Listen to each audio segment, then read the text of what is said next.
អូខេហើយសូមជម្រាបសួរ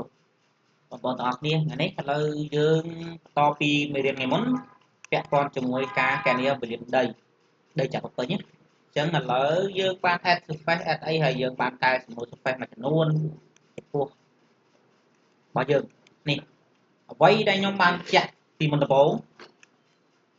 ពាក់ព័ន្ធជាមួយ surface ដែលយើងត្រូវយក existing មកវាអញ្ចឹងនេះជាក់ស្ដែងដោយសារនេះអ្វីដែលខ្ញុំប្រាប់ថាយកចេញពី boundary ទៅហៅថា boundary របស់យើងគឺត្រឹមនេះត្រឹមគឺនេះអញ្ចឹងយើងត្រូវយកលើស្មើនេះខ្វាន់តែត្រូវយកលើអញ្ចឹង surface របស់យើងគឺបែបនេះឃើញអត់នេះ surface យើងគឺបែបនេះតែចុងបែបនេះអញ្ចឹងវាអត់ប្រព័ន្ធវាអត់ប្រព័ន្ធទេអញ្ចឹងវាមើលទៅវាពិសាវាអត់ប្រព័ន្ធទេអញ្ចឹងយើងនេះហើយដែលខ្ញុំប្រាប់ថាឲ្យយកទៅធ្វើហ្នឹងណាអញ្ចឹងអ្វីដែលបន្ទាប់យើងត្រូវចូលវគ្គកណនាអញ្ចឹងជាក់ស្ដែងទី1យើងត្រូវបង្កើត surface មួយទៀតអូខេយើងចូលនៅក្នុង surface ដដែលយើងត្រូវជ្រើសរើសយក create surface ថ្មីអូខេអញ្ចឹងអានេះយើងដាក់ដូចគ្នាពីមុនហ្នឹងមុនដែលខ្ញុំប្រាប់ដំបូងគឺវាចេញបែបហ្នឹងអញ្ចឹងហើយយើងអានេះយើងអាចដាក់ខ្ញុំដាក់ eg ទៅ sg ហើយ finish អូខេដាក់ eg អញ្ចឹងខ្ញុំដាក់ eg ចឹងមកអានេះសេចបងប្អូននេះនេះយើងទី1 existing ដំបូងយើងដាក់ eg មក existing ground point អញ្ចឹងអានេះខ្ញុំដាក់មួយទៀតសម្រាប់កណនីអញ្ចឹងខ្ញុំដាក់កូដ sg ទៅសម្រាប់អាហ្នឹងកណនីរបស់យើងអញ្ចឹងអាហ្នឹងកូដហ្នឹងយើងអាចដាក់ផ្សេងៗរបស់យើងចំណាំអាហ្នឹងជារឿងមួយទៀតអញ្ចឹងយើងអាចដាក់ទៅអត់អីទេវាមិនបញ្ហាទេសំខាន់យើងចំណាំថាយើងដាក់អីអញ្ចឹងយើង create ពីមកវាបានដូចគ្នាមកពីរ31 EG មួយ FG អញ្ចឹងអ្វីដែលយើងត្រូវធ្វើគឺត្រូវធ្វើនឹង FG យើងចូលពីមុនមកភាសារបស់យើងអត់ត្រូវ create point ទៀតទេ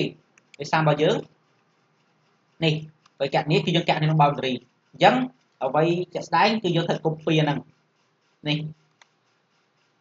copy ហ្នឹងយើងអាចដូរវាទៅដូរពណ៌វា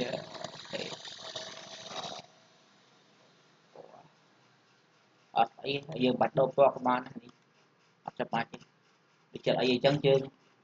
ងដូរវាអញ្ចឹងកូដដែលគេត្រូវចាក់នេះយើងត្រូវកែវាយើងដូរហ្នឹងកែវាដាក់ elevation របស់យើងគឺ1144អាហ្នឹងកូដដែលគេចាក់នៅក្នុងកតាផ្លូវតែកូដគេឲ្យមិនថាគេត្រូវចាក់ធម្មតាយើងយកកូដធម្មតាយកមកធ្វើកណនីចាក់ធម្មតាអញ្ចឹងយើងត្រូវលើកធម្មតាដែរអញ្ចឹងយើងរបស់យើងគឺ11.44នេះដែលខ្ញុំលើកមិញណាដែលនេះគេមិនអញ្ចឹងយើងត្រូវ4ហ្នឹងដាក់ចូលវិញមកអត់បញ្ហាទេមកដាក់ចូលដែរទៅអីទេចាំអញ្ចឹង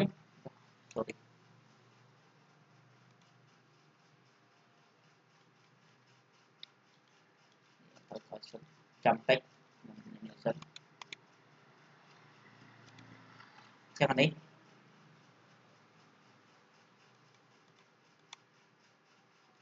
ហើយអញ្ចឹងខ្ញុំអាចដូរវាដាក់កូដទៅមួយបានហើយអញ្ចឹងខ្ញុំដូរពណ៌វាដាក់វាក្រហមទៅខ្លួនយើងហ្នឹងអញ្ចឹងខ្ញុំ copy វាដាក់ចូលវិញនេះ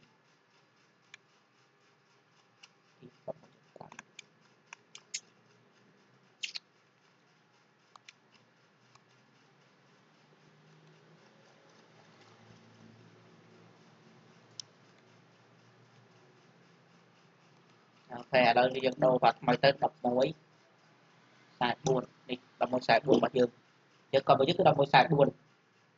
ចឹងនេះ1144ធ្វើតែ1144នៅណានេះនៅកណ្ដាលផ្លូវដែលយើងត្រូវលើកបរិសាម្ចាស់ដីគាត់ចង់ឲ្យយើងចាក់ត្រឹមចាក់ស្មើជាមួយនឹងនេះផ្លូវកណ្ដាលផ្លូវអញ្ចឹងយើងលើកកណ្ដាលផ្លូវមកនេះកណ្ដាលផ្លូវទាំងអស់ទៅកណ្ដាលផ្លូវប៉ុន្តែជាក់ស្ដែងខ្ញុំយកខ្ពស់ជាងគេវាមាន1142 1143ហើយ1144ខ្ញុំលើកយកណាខ្ពស់ជាងគេទៅហើយឥឡូវយើងលើកប៉ុណ្ណឹងនេះអញ្ចឹងយើងបានប៉ុណ្ណឹងហើយយើងចុចលើវាចុចលើ align ពណ៌ក្រហមនេះដែលយើងដាក់ EG នេះអញ្ចឹងយើងត្រូវចូលទៅក្នុងកងតួយើងត្រូវ add របស់វាចូលទៅកងតួមានថាកងតួរបស់យើងនេះយើងដាក់អីគេកូដរបស់យើង ពេលយើង add មកវា load ឲ្យយើងហើយចូលយើងគឺបែបនេះ add មកយើងកន្លែង discussion នេះយើងអាចដាក់ EG đó sorry អូខេនេះយើងដាក់កូដចោលហ្នឹងទៅអត់អីទេព្រោះអានេះយើងវាអូតូឲ្យយើងទៅយើងអូខេមកជាអូខេមកវាភ្ជាប់ឲ្យយើងហើយអ្វីដែលប៉ុណ្ណឹងគឺបានហើយឥឡូវយើងបានប៉ុណ្ណឹងនេះជាស្ដែងយើងបានហើយចឹងបានហើយយើងអាចកណនាបានហើយអញ្ចឹងយើងកូដ existing យើងមានហើយអាកូដនេះកូដដែលយើងត្រូវលើកគឺយើងមានអញ្ចឹងយើងគឺលើកថា boundary ឯងអញ្ចឹងអ្វីដែលយើងត្រូវលើកហើយអញ្ចឹងយើងបានប៉ុណ្ណឹងនេះយើង add បានប៉ុណ្ណឹងហើយយើងមើលវាទៅដូចជាអត់មានអីទេយើងនេះ string របស់យើងក៏យើងអូខេហើយអីហើយនេះបានប៉ុណ្ណឹងហើយអ្វីមួយទៀតយើងអាចនេះទៅអីទេយើងនេះយើងអាចដូរអីរបស់យើងតែយើងចង់ដាក់គេដែលយើងត្រូវនេះយើងស្រុកចំណាំអីចឹងអត់មានបញ្ហាអីទេចំពោះនេះយើងបានអូខេហើយចឹង line ក៏យើងលើកដែរហើយ